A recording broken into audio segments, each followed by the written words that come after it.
Bismillahirrahmanirrahim. Assalamualaikum warahmatullahi wabarakatuh. Selamat sore semuanya. Salam sehat. Ya, terima kasih atas waktu dan kesempatannya. Hari ini kita lanjut ke mata kuliah struktur data dan algoritma. Ya, saya review dulu nanti sedikit tentang pertemuan pertama, ya, di mana kita sudah belajar tentang algoritma pemrograman, ya, yang mana pada prinsipnya algoritma itu merupakan langkah-langkah yang logis, ya, untuk menyelesaikan permasalahan. Nah, jadi teman-teman semua, kenapa programmer itu dituntut untuk berpikir logis, ya, dan programmer itu memang dikenal dengan tingkat logikanya yang cukup tinggi karena sudah terbiasa, ya, sudah terbiasa untuk memecahkan permasalahan melalui tahapan-tahapan yang sifatnya itu bisa dipahami, ya, bisa dimengerti, dan tadi intinya logis, ya. Jadi tidak ada sesuatu yang mengambang gitu, ya. Semuanya didefinisikan dengan baik, langkah-langkah kerjanya untuk bagaimana memecahkan permasalahan itu dengan efektif, ya. Jadi kalau seorang programmer memecahkan masalahnya tapi rumit, ya, itu berarti pemahamannya tentang bagaimana membuat algoritma itu masih kurang, ya. Jadi kata kuncinya adalah, ya, programmer itu memiliki kemampuan memecahkan masalah yang dituangkan ke dalam algoritma pemrograman. Nah, kemudian hari ini kita akan sedikit lagi, ya, belajar tentang bagaimana algoritma itu dibuat, ya. Nanti kita kasih contoh-contoh. Nah, sebelumnya teman-teman semua, saya kembali lagi mengingatkan, ya, bahwa teman-teman yang ingin, ya, nanti di akhir perkuliahan atau ketika sudah lulus atau bahkan belum lulus ingin menjadi seorang programmer, ya, saya menyarankan mulai dari sekarang tekniknya diperbaiki, ya, dalam belajar. Nah, di sini saya mengarahkan ke sana, ya, di mana setiap kali sesi terakhir perkuliahan saya ngasih tugas, ya, yang mana tugasnya itu saya mengharapkan untuk di-upload di dalam sebuah website. Nah, di sini saya coba share screen, ya. Saya coba share screen. Nah, kita coba lihat, ya, dari beberapa teman-teman yang sudah enroll ke kelas ini, ya, baru 4 orang, ya, yang mengerjakan tugas submit ke dalam LMS, ya, LMS Politeknik Sampit. Nah, saya memakluminya mungkin karena baru, ya, karena teman-teman baru, ya. Kenapa? Karena di LMS kita ini teman-teman semua kalau dilihat, ya, sebentar ke sini. Nah, di sini setiap sesi perkuliahan sudah saya sertakan buku-buku referensinya. Kemudian videonya kalau mau nonton boleh. Lalu kemudian file presentasi saya juga ada di sini, ya. Lalu di sini juga ada video rekaman Zoom saat perkuliahan. Nah, nanti ketika teman-teman semua ketinggalan, ya, atau ingin mengulang masih bisa, ya, ada di dalam rekaman. Juga di sini ada tugas. Nah, yang mana nanti tugas-tugas ini, ya, biasanya itu ada batas waktu pengumpulan. Nah, jadi di awal-awal ini saya akan biasakan dulu teman-teman untuk buat pekerjaan dan upload ke sistem LMS ini, ya. Nah, tapi nanti waktunya akan kita kasih range, ya. Jadi tidak asal teman-teman semua upload atau nanti lupa gitu, ya. Nah, jadi di sini sudah kita siapkan. Nah, lalu juga di sesi-sesi berikutnya, ya, saya juga sertakan bukunya yang insya Allah ini bagus, ya, dipelajari. Walaupun bukunya terkesan jadul, kenapa, ya? Masih relevan saya lihat, ya, karena memang dasar-dasar pemrograman itu tidak banyak pengembangan, ya. Jadi algoritma, flowchart dan lain-lain itu pada prinsipnya dari dulu ya begitu-gitu aja. Nah, tapi tetap di situ ada nanti sesi update-nya kita akan bahas ya langsung ya di sesi perkuliahan. Nah, sama juga di sini ada presentasi dan ada juga tugas yang harus teman-teman kerjakan. Nah, oke. Tadi hubungannya dengan tulisan di dalam website ya. Jadi tugas-tugas ini saya mengarahkannya untuk semuanya ada di website ya. Kenapa ya? Karena saya berharap ya teman-teman semua nanti ketika di akhir perkuliahan ya di mungkin setahun 2 tahun atau bahkan 10 tahun yang akan datang ya. Teman-teman semua masih punya data, masih punya jejak digital yang bagus ya. Nah, saya sering simulasikan ya ketika teman-teman semua nanti melamar menjadi seorang programmer ya, maka teman-teman semua bisa kasih website teman-teman semua ke HRD-nya ya. Dan saya pastikan itu menjadi nilai lebih. Nah, makanya dari sekarang kita coba membiasakan ya, menulis di website atau blog. Nah, sayangnya teman-teman semua ada yang sudah belajar, ada yang belum ya membuat blog atau membuat website dari CMS. Nah, kalau yang semester 1 itu sudah diajarkan ya sama Pak Muhadi, itu ada tentang bagaimana mengembangkan website dengan menggunakan WordPress ya, Content Management System. Nah, kalau di semester 2 setahu saya itu menggunakan blog ya, blog. Nah, jadi sebenarnya prinsipnya kalau untuk menulis ya, kalau hanya untuk menulis itu blog pun tidak masalah ya. Tapi ya karena nanti ini berhubungan dengan teman-teman ke depannya ya, karir teman-teman ke depannya, maka saya menyarankan semuanya menggunakan website yaitu menggunakan CMS atau website yang diolah sendiri atau yang dibuat sendiri. Nah, namun di sini saya sih tidak menganjurkan ya teman-teman semua bikin website sendiri dulu. Karena apa? Karena WordPress itu sudah sangat powerful ya. Itu nanti fasilitas-fasilitas seperti plugin-plugin ya, lalu kemudian dia juga sudah search engine-nya sudah friendly banget gitu ya. Jadi tulisan teman-teman semua akan mudah terindeks oleh Google. Nah, itu harapan ke depannya. Nah, jadi kita lihat nih contoh teman-teman yang sudah mengerjakan ya. Ini ada tentang Kota Sampit ini siapa ya? Siapa ini ya? Witria. Nah, sudah bagus ya. Jadi tugasnya dibuat di dalam sebuah blog. Karena apa? Karena mungkin dia belajarnya waktu itu pakai blog. Nah, jadi harapan saya Mbak Witria ya, kalau bisa di dalam minggu ini segera nanti membuat sebuah website ya dengan CMS tadi ya dengan WordPress. Caranya gampang ya. Yang penting ada duitnya ya. Atau saya belum tahu nih kalau yang gratis itu apa, ada apa enggak ya? Coba kita cek di wordpress.com itu. Oh ada ya, jadi teman-teman masih bisa membuat website versi gratis sendiri di wordpress.com. Itu gampang, tinggal klik-klik jadi website. Intinya ada sebuah alat buat teman-teman menulis, ya prinsipnya itu. Tapi kita berharap ke depannya tulisan ini akan menjadi berharga. Ya, makanya saya menganjurkan ya untuk membuatnya dengan WordPress. Saya punya nggak ya WordPress ini? WordPress.com. Nah, saya juga punya ya. Tahu ini punya siapa ya? Bukan punya saya kayaknya nih. Ya. Nah, nanti jadinya seperti ini nama teman-teman semua lalu wordpress.com. Ya. Nah, jadi semuanya akan ditulis sama. Dia sebenarnya kurang lebih aja kayak blog tapi fitur-fiturnya lebih lengkap. Nah, jadi alternatif pertama pakai subdomainnya wordpress.com ya. Yang kedua teman-teman bikin domain sendiri misalkan teknologisampit.com gitu. Beli aja nanti teknologisampit.com. Nah, ini kan belum ada. Teman-teman bisa ini ya, bisa beli nanti domainnya atau apa yang teman-teman nanti merasa itu bisa dikembangkan ya ke depannya. Terserah nanti bidangnya apa, namanya apa. Yang penting kalau bisa itu nama yang kedepannya punya prospek yang bagus gitulah ya singkatnya.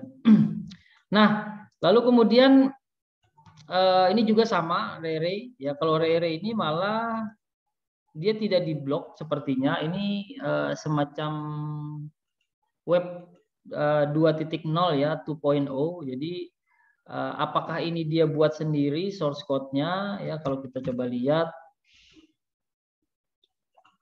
Ini source code-nya ya. Oh, ini dibuat sendiri ya. Gampang ya lihatnya ya, tinggal di Ctrl U kelihatan source code-nya yang sudah dia buat. Mungkin ya dia merasa untuk praktek ya lebih bagus membuat sendiri. Nggak masalah. Nah, tapi saya next-nya website begini itu bisa dijadikan bisa dijadikan web yang lain gitu ya. Tapi web yang utama saya berharapnya teman-teman semua bikinnya pakai WordPress ya untuk keperluan publikasinya.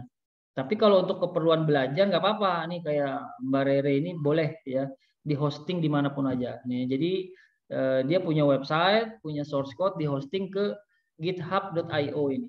Nah, ini banyak ya jasa-jasa hosting gratis dan subdomain gratis itu di dunia ini banyak ya. Teman-teman tinggal cari. Nah, kemudian yang kedua ya, menulis itu ada konten pilarnya. Artinya konten pilar itu pilar-pilar untuk mendukung sebuah artikel ya atau konten. Ya, artinya pilar itu apa ya kalau bahasa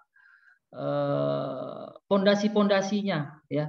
Pondasi-pondasi di dalam sebuah website itu cukup banyak ya, ada teks, ada audio, ada video ya, kemudian ada format, ada navigasi ya, banyak ya. Nah, kalau di sini kita lihat artikelnya sangat standar ya.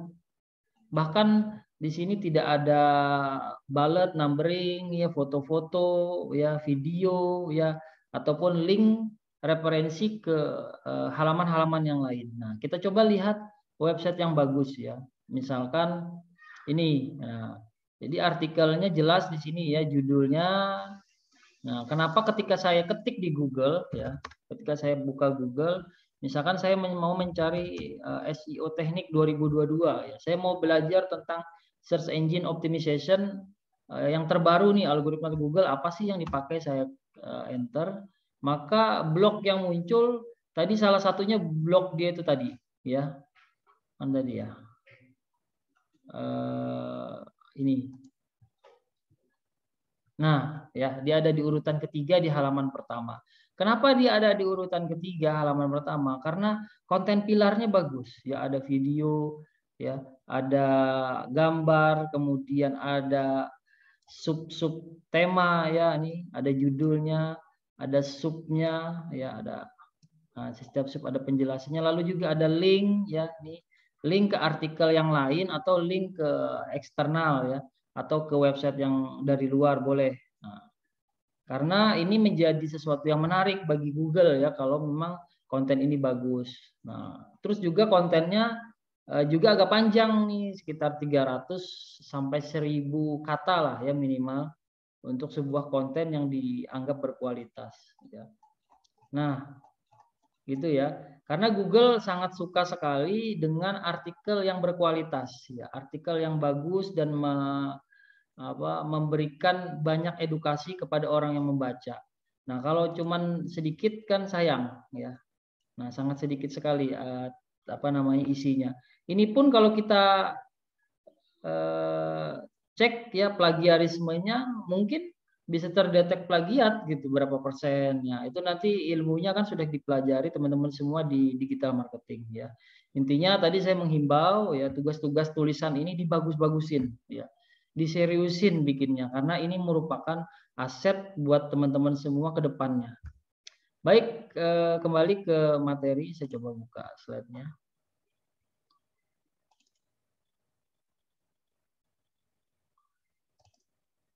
Ya, kita sedikit saja ya kemarin mereview tentang tugas ya, ada beberapa yang sudah menjawab, 4 orang ya, menjelaskan tentang bahasa pemrograman yang mereka ketahui ya, setidaknya 2. Nah, tugasnya nanti tadi diupload di dalam sebuah website ya. Jadi bukan source code-nya yang dikirim ke LMS, tapi kalau bisa linknya aja ya, biar saya bisa akses. Oke. Kita lanjut ya. Ini review sedikit kemarin ya tentang algoritma. Di sini algoritma adalah sebuah langkah logis ya untuk memecahkan permasalahan. Nah, kemarin masalahnya mereka ingin beli tiket. Caranya bagaimana? Nah, dituangkanlah ke dalam sebuah algoritma. Ini algoritma contohnya ya diimplementasikan di website, di mobil, ya di game, bahkan di mesin pun algoritma itu ada, ya melalui bahasa pemrograman. Nah, bahasa pemrograman tadi ya bahasa manusia yang dipahami oleh mesin. Nah, kenapa mesin itu paham ya? Jadi cara manusia berkomunikasi dengan mesin adalah dengan salah satunya dengan bahasa pemrograman itu tadi. Nah, ini bahasa pemrograman yang populer ya, paling populer Java, C, Python, C++, JavaScript ya, C Sharp, PHP, HTML, Ruby dan lain-lain ya. Itu bahasa pemrograman yang populer di dunia. Artinya teman-teman kalau menguasai di antara top 10 bahasa pemrograman ini, insya Allah itu nyari pekerjaan tidak sulit ya. Karena memang sangat dibutuhkan dan banyak aplikasi atau program yang dibuat dengan bahasa pemrograman tersebut. Nah, lanjut hari ini ya tentang algoritma. Ya, algoritma itu yang pertama ada ciri-cirinya ya. Ini algoritma tadi ya. Algoritma susunan langkah kerja yang logis tadi memiliki ciri-ciri. Yang pertama finiteness ya. Artinya algoritma itu ada awal ada akhirnya ya. Tidak bisa tuh yang algoritma jalan terus tanpa ada akhirnya, itu tidak bisa ya. Kalau algoritmanya itu terus berjalan ya namanya infinite looping itu ya, maka atau pengulangan yang tidak ada batasnya, maka mesinnya akan hang biasanya ya. Atau bisa saja terbakar karena saking panasnya ya. Jadi yang pertama ciri algoritma itu ada awalnya, ada akhirnya ya. Kemudian ada definiteness ya cirinya. Definiteness itu artinya sebuah algoritma itu didefinisikan dengan baik, dengan jelas ya, logis ya. Tidak ada definisinya yang dianggap itu masih abu-abu ya ataupun multi tafsir begitu, tidak ada. Nah, itu harus jelas, harus clear. Lalu juga di sebuah algoritma itu ada ciri-cirinya, ada input, proses dan output ya. Inputnya apa, prosesnya itu seperti apa, dan outputnya apa. Nah, biasanya sih program itu ya pasti ada input, ada output. Nah, ada juga sih sebenarnya program yang tidak ada inputnya, tapi program pasti ada outputnya ya. Satu atau dua itu minimal ada outputnya. Kemudian juga yang berikutnya ciri-ciri algoritma itu adalah efektif ya. Contoh nih, kita mau membuat algoritma untuk masak nasi goreng pakai telur misalkan ya. Jadi algoritmanya kan biasanya kita beli bumbu ya, racik bumbu, kemudian goreng ya dan lain-lain sampai menghidangkan. Nah, ada juga algoritma yang lebih sederhana, misalkan ternyata bumbunya beli di pasar yang udah jadi ya. Nah, jadi tinggal masukin ke wajan, masukin nasi, sudah selesai. Ada lagi algoritmanya yang lebih mudah gitu, nyuruh orang, tolong dong bikinin ya kan. Nah, itu udah jadi. Jadi algoritma itu caranya macam-macam ya. Caranya itu banyak sekali. Seperti kita ingin ke sebuah tujuan, itu caranya bisa lewat jalan mana saja. Nah, tapi salah satu ciri algoritma yang bagus adalah algoritma yang sifatnya efektif ya. Paling efektif ya. Kalau bisa yang waktunya kemudian penggunaan resource-nya ya itu lebih kecil atau lebih sedikit. Nah, misalkan ada nih sebuah program ya, berjalan sih aplikasinya ya, tapi kayaknya input prosesnya itu terlalu rumit gitu. Harus input ini, harus buka tab ini, harus klik ini, klik ini, klik ini ya, sampai selesai. Ujung-ujungnya selesai juga, tapi lama gitu ya. Ada juga program yang bagus sih ya, jalannya. Kemudian waktunya yang dibutuhkan sedikit ya, tapi komputernya nggak kuat karena mungkin prosesnya terlalu terlalu rumit ya, algoritmanya terlalu rumit sehingga mengakibatkan prosesornya bekerja tidak di ambang batas gitu. Itu bisa menyebabkan komputer hang atau programnya juga akan berhenti dengan sendirinya. Nah, itu jadi tidak efektif ya. Nah, Itu teman-teman semua merupakan ciri-ciri dari sebuah algoritma. Lalu format penulisan, ya algoritma itu bisa kita tulis dengan setidaknya ada 3 ya, deskriptif, pseudocode, dan flowchart ya. Nah, nanti kita akan jelaskan apa itu deskriptif, apa itu pseudocode, dan apa itu flowchart ya. Nah, lalu algoritma juga memiliki beberapa bagian ya. Biasanya di dalam sebuah algoritma itu ya ada proses deklarasinya ya. Misalkan deklarasi variabel ya, inisiasi dan lain-lain itu biasanya ada. Lalu ada perulangan ya. Nah, kenapa program komputer itu dikatakan efektif ya, dikatakan membantu. Kenapa? Karena gampang sekali membuat algoritma perulangan di dalam sebuah komputer ya. Jadi hanya dengan 1 baris kode kita sudah bisa menjalankan sebuah proses itu berulang-ulang ya. Jadi kita tidak perlu eksekusi lagi, dia udah otomatis. Nah, itu ciri-cirinya. Lalu ada juga percabangan ya. Ini biasanya digunakan untuk kondisi-kondisi ya. Lalu kemudian ada bagian komentarnya untuk membantu membaca ya, mempermudah membaca dari algoritma tersebut. Jadi bagiannya secara sederhana itu. Nah, lalu ini contoh ya, ada contoh-contoh algoritma ya yang sudah banyak dipakai di industri ya. Khususnya yang sekarang berkembang itu industri artificial intelligence ya, atau kecerdasan buatan ya. Ada prediksi, klasifikasi ya, ada clustering di situ. Nah, ini contoh-contohnya banyak, nanti teman-teman bisa membaca ya.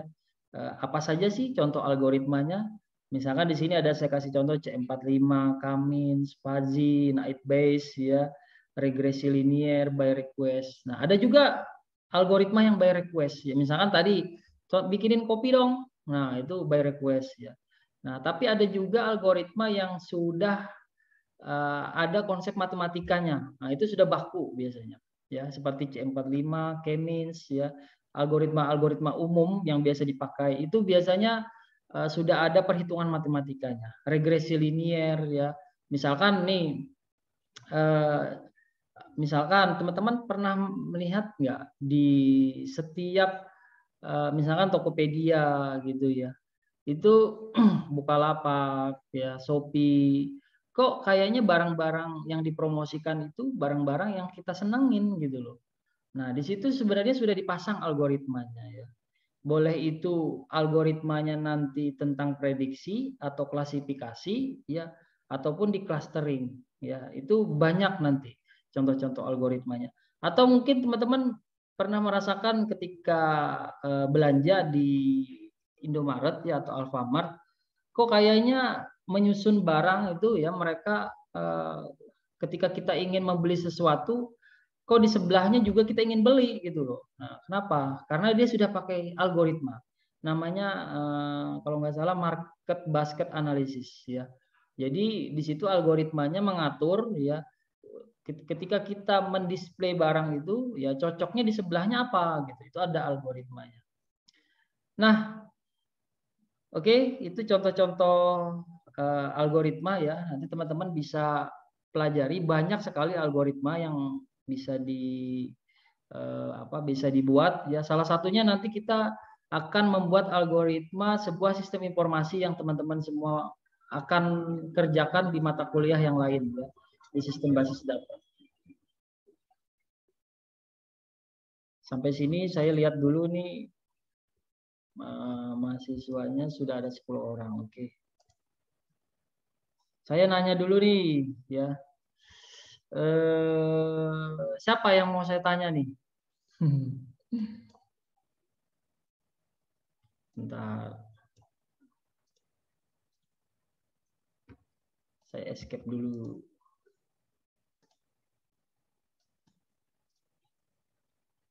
Sudah ada yang buka nih kameranya. Ali Mardani. Halo. Halo. Ya, apa kabar? Baik. Ya, baik, alhamdulillah. Puasa ya? Kok kayaknya ini banget, lemes Puasa, banget gitu. Pak. Ya, nah, kamu pernah buka YouTube kan? Pernah.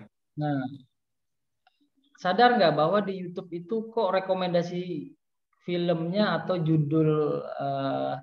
judul video yang lain itu kok kayaknya bikin kamu jadi penasaran pengen buka gitu loh. Kenapa itu kira-kira? Yang berkaitan yang sering dibuka. Kira-kira kenapa ketika kamu buka video di YouTube itu yang dimunculkan itu kok kayaknya kamu juga suka gitu loh video-video rekomendasi dari YouTube itu. Padahal kan jutaan video ada di database mereka kan. Kenapa video yang ditampilkan ke kamu itu video-video yang menarik bagi kamu gitu loh. Kenapa? Kira-kira kenapa ya? Yang paling banyak ditonton mungkin. Oke, yang paling banyak ditonton. Terus apa lagi? Ada yang mau bantu jawab silakan. Yang lagi ngetren, Pak. Yang lagi ngetren, siapa yang jawab tadi? Saya Ali Mardani. Oh, Ali Mardani. Ya, yang lagi ngetren. Ya, terus apa lagi? Apa lagi? Ayo. Kita buka YouTube ya. Coba kita buka YouTube.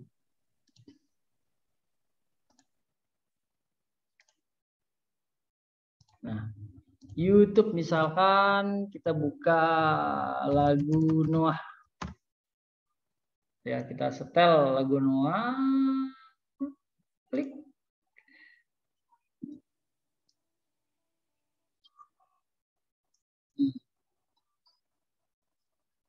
Nah, di sini ada Wali Band ya.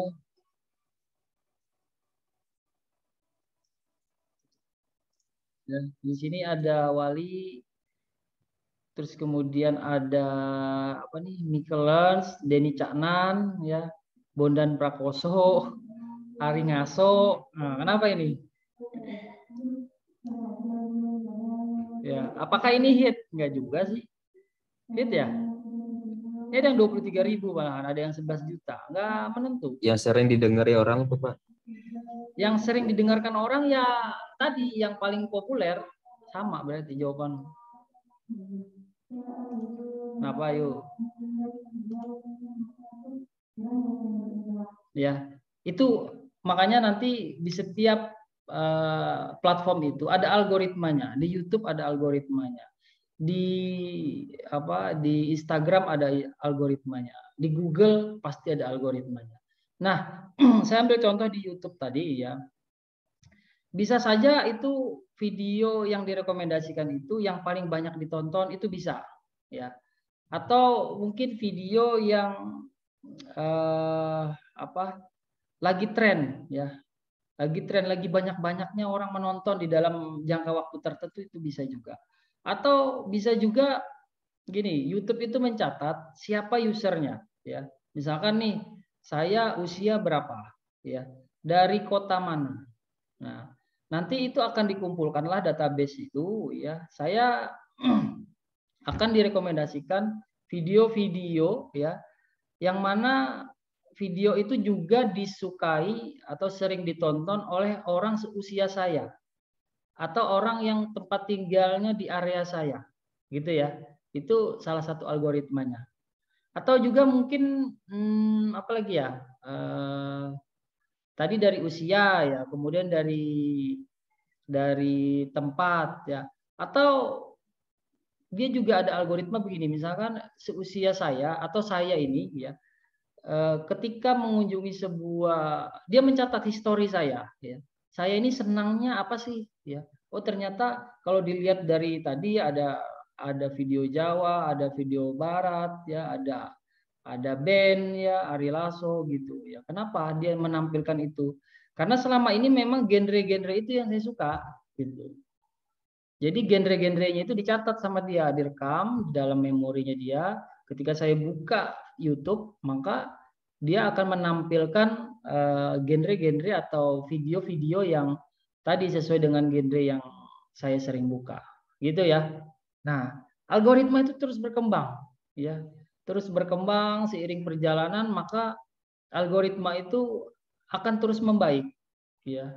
Algoritma itu akan terus membaik, terus diperbaharui, terus update, ya. Makanya kalau kita mau main YouTube, kita harus sering belajar, sering riset, ya. Sebenarnya apa sih yang diinginkan dari YouTube, ya. Nah, supaya video kita itu bisa diakses oleh orang banyak, ya, seperti itu. Oke, kita lanjut. Share screen lagi. Nah, berikutnya apa ini? Nah, tadi saya jelaskan ya sedikit tentang contoh dari algoritma, ya. Ini saya contohkan algoritma pembuatan tiket, ya teman-teman semua, yang dibuat dalam 3 format, ya. Ada deskriptif, ada pseudocode, ya, ada flowchart. Nah, ini contohnya. Kalau deskriptif itu sifatnya narasi, ya. Nah, contohnya di sini kita lihat ada algoritma untuk membeli tiket, ya. Deskripsinya apa, narasinya apa, ya. Langkah-langkah kerjanya apa? Oh, yang pertama pastikan dulu nih tujuannya kemana, tanggalnya tanggal berapa, pulang tanggal berapa, kan gitu.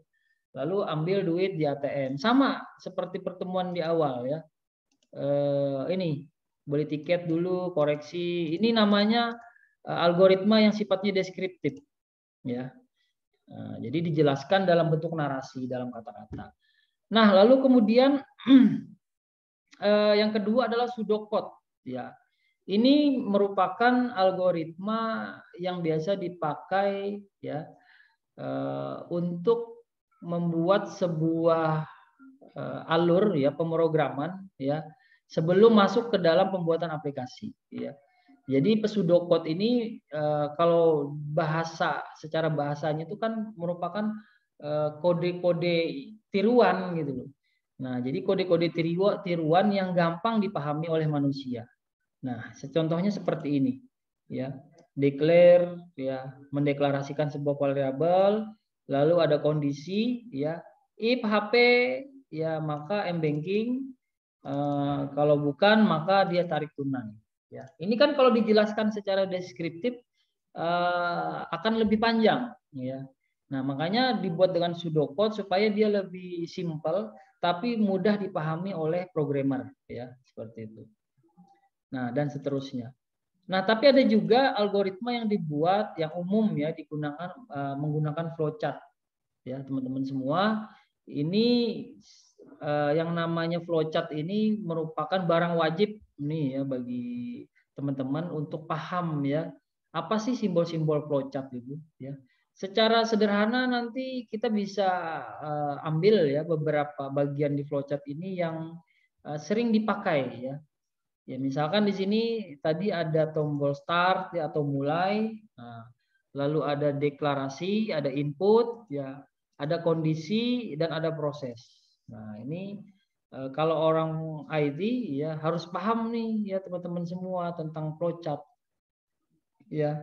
Jadi mungkin flowchart ini, ya, bisa dipakai bukan hanya ketika teman-teman ingin bekerja membuat sebuah program, tapi bisa juga flowchart ini dipakai di mana-mana, ya, di HRD juga pakai flowchart, ya, atau misalkan bagian keuangan, ya.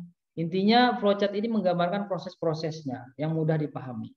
Semakin mudah flowchart itu dipahami, maka dengan kata lain, ya, yang membuat itu ahli berarti, ya, karena mudah dibaca oleh orang lain. Nah, jadi saya ulangi, ya, teman-teman semua, ada 3 format dalam penulisan algoritma, ada deskriptif, ada pseudocode, dan ada flowchart, ya. Nah, next, ini contoh-contoh simbol flowchart, ya. Simbol flowchart ada terminal, ya, ada input dan output, ada proses, ada kondisi, ya, ada subproses. Nah, ini merupakan simbol flowchart yang harus teman-teman semua pahami, ya. Nanti sambil berjalan ini akan terbiasa sendirinya, ya. Oh, kalau kayak ketupat itu kondisi berarti. Oh, kalau kotak itu proses, gitu, ya. Ini harus dipraktekin, ya. Makanya di sesi akhir perkuliahan ini teman-teman semua ada tugas nanti membuat sebuah algoritma menggunakan flowchart, ya, gitu. Oke, kita gampang ya caranya ya kalau mau belajar tentang flowchart ini, misalkan teman-teman semua bisa tadi baca-baca ya. Ini saya buka tentang buku yang saya share di LMS ya. Saya share sedikit. Mana ya? Share screen aja deh. Nah, ini bukunya sudah cukup lengkap ya dan gampang juga dipahami ya. Ini banyak nanti di sini contoh-contoh membuat flowchart ya. Nah, ya. Dan juga ini algoritmanya tidak terlalu rumit ya, paling misalkan mencari bilangan yang paling besar ya, kemudian mencari apa nih namanya bilangan bulat gitu-gitu aja. Ini buat latihan bagus ya. Tapi di implementasinya nanti ya membuat algoritma itu ya tidak sesederhana ini ya. Pasti nanti kita akan sesuaikan dengan proses-proses yang diminta ya. Nah, ini ada contohnya algoritma Euclidean ya. Ini bisa nanti teman-teman baca-baca ya sedikit-sedikit. Nggak usah pusing. Di sini ada semua ya. Sudah saya coba review ya. Nah, bagaimana definisinya, bagaimana cara penggunaannya itu sudah ada di sini. Ya. Baik ya. Saya lanjut ke tugas. Ya. Nah, ini saya buka dulu. Oke, sebelum yang sering kita cari, yang kerja di sambil, yang sering kita cari Pak. Oh, dia jawab tadi. Sebelum saya jelaskan tugasnya, ada yang mau ditanyakan nggak terkait dengan algoritma ini? Silakan. Kalau ada yang mau bertanya, silahkan. Ya. Tugasnya adalah sederhana aja ya, nggak usah susah-susah. Ya. Nah, kemarin kan teman-teman semua sudah buat tugas sistem basis data ya, membuat rancangan membuat analisis kebutuhan sistem informasi ya. Ada yang bikin yang tentang kepolisian, ada yang tentang apa kemarin ya? Peminjaman, penjualan ya macam-macam ya. Nah, itu silakan nanti ya. Tugasnya buatlah sebuah desain algoritma sistem informasi menggunakan flowchart ya. Jadi teman-teman nggak usah pakai yang pseudocode tadi, nggak usah pakai deskriptif karena sudah ada di di sistem basis datanya ya, sudah ada analisis kebutuhannya. Tinggal tuangkan ke dalam sebuah flowchart ya. Nah, misalkan kita ambil contoh nih ya. Kita ambil contoh Kita ambil contoh yang kemarin sistem basis data. Tugas. Nah, kita lihat tugasnya misalkan ini nih. Nah, saya buka ya. Nah, dia akan membangun sebuah aplikasi pencarian apa nih? Sistem elektronik penyidikan. Ya, mantap. Penyidikan ya, untuk penyidikan. Nah, prosesnya nanti dijelaskan dulu. Urut-urutannya seperti apa ya. Misalkan dari dia login ya. Kemudian edit profil, mencari data, ya, lalu pencarian data itu nanti alurnya seperti apa ya. Lalu data korbannya seperti apa, itu dibuat aja dulu ya. Nah, kalau yang banyak begini modulnya bisa dibagi-bagi ya. Misalkan algoritma untuk login. Nah, ini satu algoritma ya, mulai dari buka aplikasi, input username ya. Lalu misalkan ada kondisinya. Nah, ini kita ambil contoh ya biar gampang dipahami. Misalkan algoritma untuk login. Nah, kita buat ya algoritma untuk login misalkan dengan ini ya, kita kita buat. Misalkan login itu kan yang pertama ya.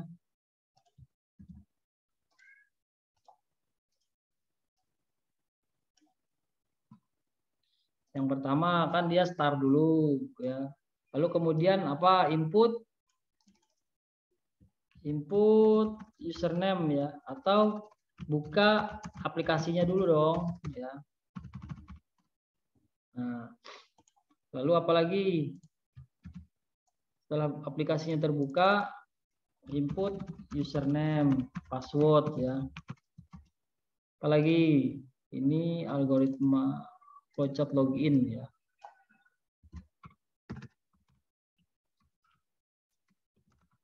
Login sistem penyidikan misalkan.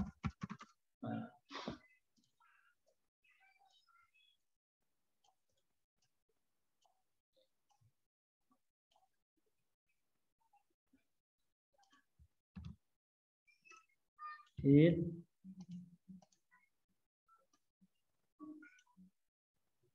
Nah, lalu setelah input username password, misalkan apa lagi? Benar nggak passwordnya? Ya, autentifikasi, ya. Nah, benar nggak ya passwordnya?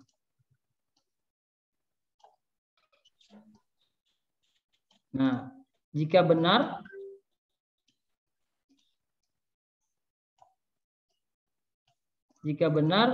misalkan tampilkan halaman utama, ya.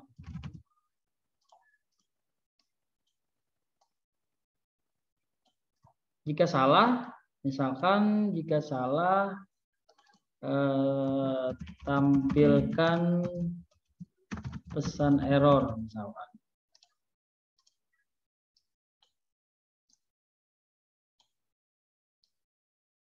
Bisa.